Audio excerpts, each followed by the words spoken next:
रायगढ़ जिले में सोमवार रात से जारी झमाझम बारिश का असर अब नदियों और जलाशयों में भी दिखाई देने लगा है। लगातार हो रही बारिश के कारण केलो डैम में पानी की आवक बढ़ गई। जलस्तर को नियंत्रित रखने के लिए जल संसाधन विभाग ने मंगलवार दोपहर केलो डैम के 3 गेट खोल दिए, जिसके बाद केलो नदी का जलस्तर तेजी से बढ़ने लगा है। नदी के उफान पर आने से खर्राघाट रपटा पुल जलमग्न हो गया है, जबकि चक्रपथ तक पानी पहुंचने की आशंका से तटवर्ती क्षेत्रों में चिंता बढ़ गई है। जिले में पिछले 2 दिनों से लगातार हो रही बारिश के चलते जनजीवन प्रभावित होने लगा है। शहर की सड़कों पर भी पानी भर गया है और कई सरकारी दफ्तरों में भी पानी प्रवेश कर गया है।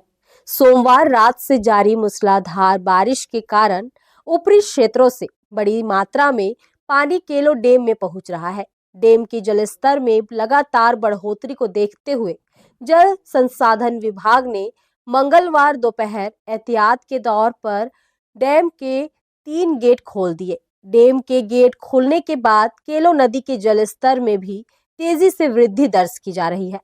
अब तक शांत बह रही नदी उफान पर आ गई है और नदी किनारे स्थित कई निचले इलाकों में पानी पहुंचने का खतरा मंडराने लगा है।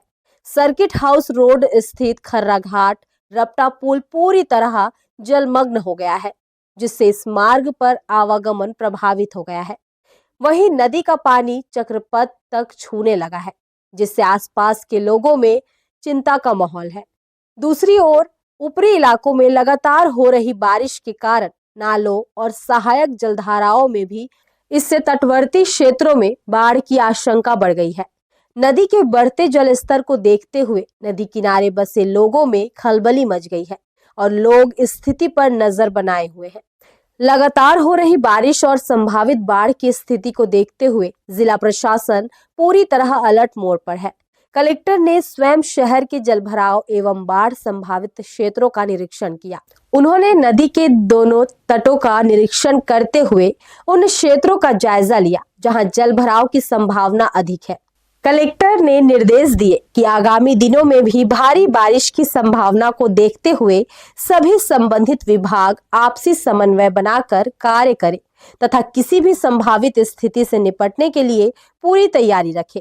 प्रशासन द्वारा नगर निगम, राजस्व, आपदा प्रबंधन और अन्य विभागों की टीमों को सतर्क रहने के निर्देश दिए गए हैं।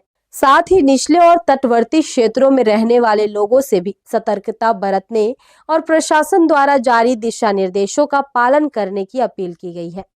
हर्ष न्यूज के लिए देवेश देवांगन की रिपोर्ट।